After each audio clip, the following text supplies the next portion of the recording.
In the quiet Canadian city of Medicine Hat, Alberta, a nightmare was about to unfold. It would become one of the most shocking crimes in Canadian history because the mastermind behind it wasn't an adult, but a 12-year-old girl and her 23-year-old boyfriend. This is the story of Jasmine Richardson and Jeremy Steinke.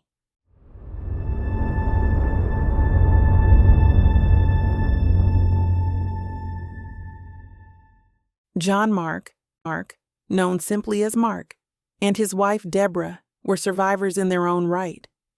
They first met at a gymnasium in Sudbury, Ontario, in 1990. Both were recovering addicts, and together, they made a vow to leave their struggles behind. They married the following year, and in October of 1993, their daughter Jasmine was born. A few years later, the family welcomed a son, Tyler Jacob, who went by Jacob. Life wasn't always easy. At first, they lived in Okotoks, Alberta, where finances were tight, and they often relied on food banks to get by. But Mark worked hard, and in 2005, a promotion allowed them to move into a comfortable home in Medicine Hat. For the Richardsons, it was a chance at a fresh start. At least, that's what it seemed. Jasmine was a bright, outgoing honor roll student, well-liked by teachers and classmates. But around 2005, something began to shift. The rise of the internet introduced Jasmine to new worlds, social media platforms like MySpace, Nexopia, and Zorpia. There she reinvented herself. She lied about her age, claiming to be much older.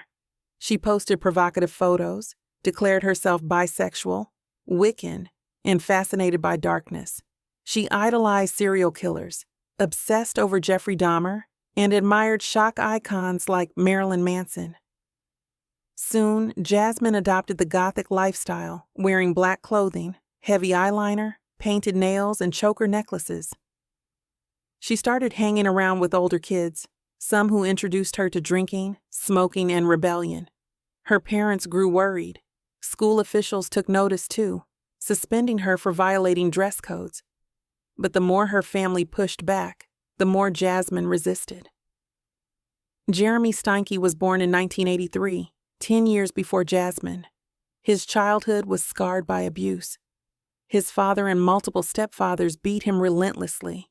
His mother's partners were often alcoholics, creating an unstable home life that forced them to move frequently.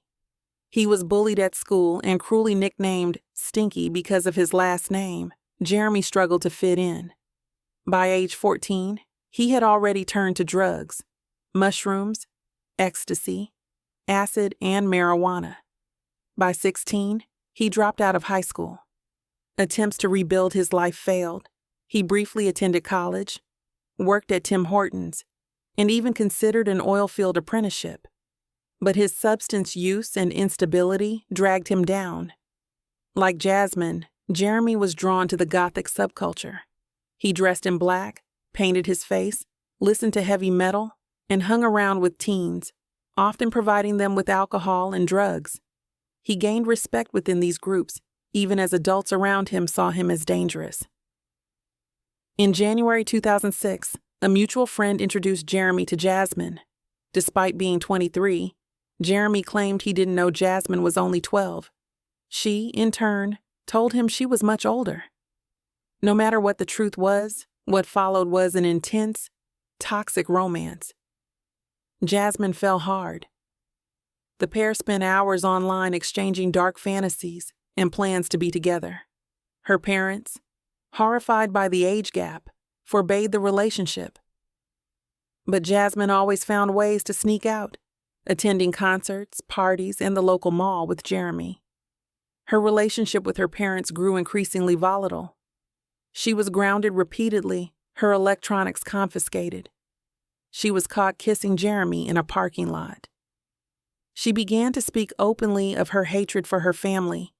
At one point, Jasmine even strangled her little brother Jacob in front of Jeremy, a chilling act that showed how deep her resentment went. Jacob himself confided that he was afraid of his sister. The couple's obsession deepened online. On Nexopia, Jasmine once wrote, "I have this plan. It starts with me killing them and ends with me living with you." Jeremy responded eagerly. Their love had turned into a deadly pact. On April 23, 2006, Jasmine unlocked a basement window before her parents went to bed. That night, Jeremy crawled inside, drunk and high on a number of different substances, including cocaine, marijuana, and ecstasy. He entered the house clumsily, making loud noises on the way. The noise woke Deborah, who went downstairs to investigate. Jeremy lunged and stabbed her 12 times. Her screams alerted Mark. In desperation, Mark grabbed a screwdriver, stabbing Jeremy in the eye. But Jeremy overpowered him, stabbing him 24 times. Mark's dying words were, "Why are you doing this?" Jeremy's chilling response, "Because it's what your daughter wanted." Upstairs, Jacob clutched a toy lightsaber, ready to defend himself.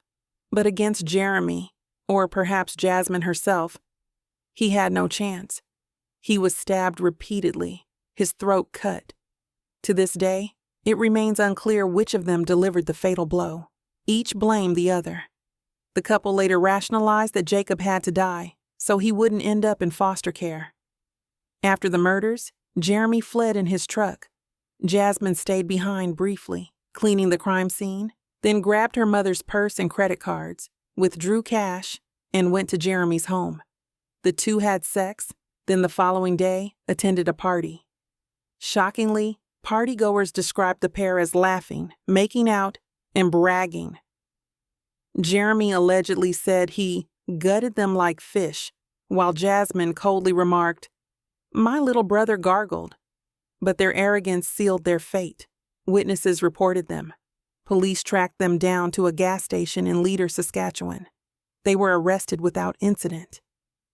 During the investigation, Jasmine's friends admitted they had overheard her talking about plans to kill her parents.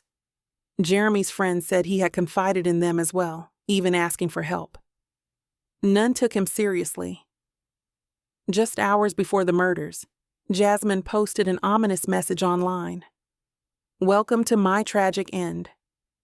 Jasmine was charged with 3 counts of first-degree murder, but because she was only 12 at the time, the minimum age to be charged under Canada's Youth Criminal Justice Act, she could not be tried as an adult or sentenced to more than 10 years. In 2007, she was found guilty and sentenced to the maximum. 10 years, with 18 months for time served, 4 years in a psychiatric hospital, and the remainder under conditional supervision. She was released in 2016. Her criminal record was set to be expunged in 2021, provided that she engages in no further criminal activity. However, due to the COVID-19 pandemic, it was formally expunged a year early in 2020. Jeremy, meanwhile, confessed to an undercover officer that he had killed Mark and Deborah. He pleaded not guilty, but was convicted in 2008. He received 3 life sentences, to be served concurrently, with parole eligibility after 25 years.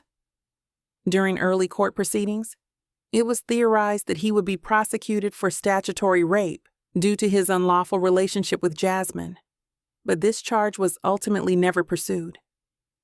While in prison, Steinke legally changed his name to Jackson May to honor his mother, Jacqueline May, who died on March 29, 2016. The Richardson family murders shocked Canada not only for their brutality, but because the mastermind was just 12 years old.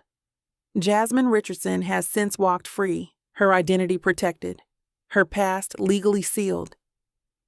Jeremy Steinke, now in his 40s, still sits behind bars, clinging to the hope of parole in 2033.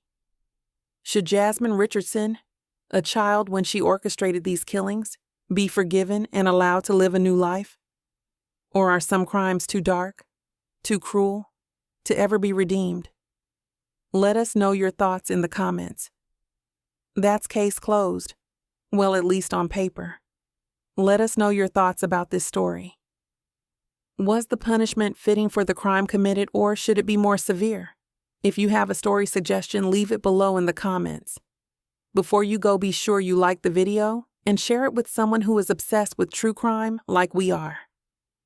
For more compelling true crime stories, check out our channel and make sure you subscribe so you never miss a deep dive. Until next time, stay obsessed.